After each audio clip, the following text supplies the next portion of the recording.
Sarah, we were having a conversation and you were sharing with me your curiosity of witnessing how people perceive things verbally and non-verbally, and how curious you are about how people make sense of the world. So is there a story you'd like to share with me about something that's really resonated with you? For sure, for sure. I think because we experience things non-verbally first, and then we develop language and we develop words and attach meanings to words and so on. When I see individuals, when I work with individuals, I'll focus on adults right now. Mm-hmm. It could be in therapy, it could be for supervision, it could be for a business consultation. I'm fascinated by how people use language to try to make sense of what they're experiencing non-verbally. So for example, I was working with a gentleman in business and he was starting to write.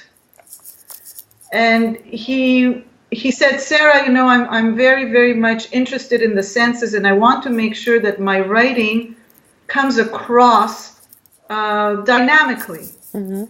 And he considered himself a great communicator and a great listener, and he wanted to make sure.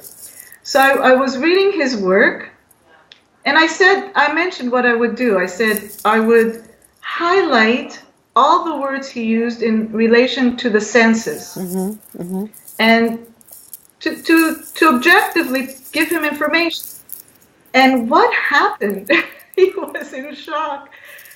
The words he used, he himself perceived himself as very auditory, a listener, but the writing, the language he used was all in relation to the visual and to the body.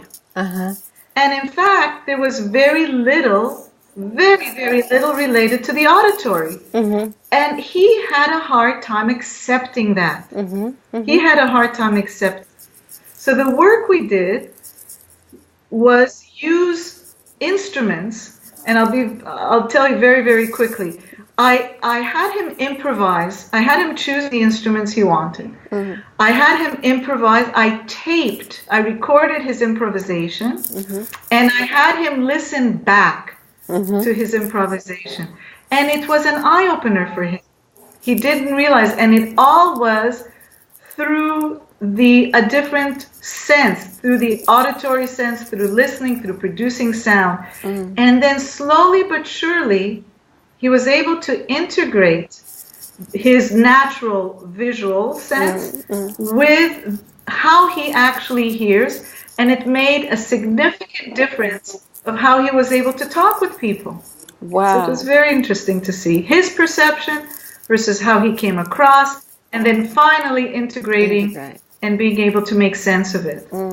Wow, that is fantastic. What a great story. Thank you for sharing that, Sarah. That is wonderful.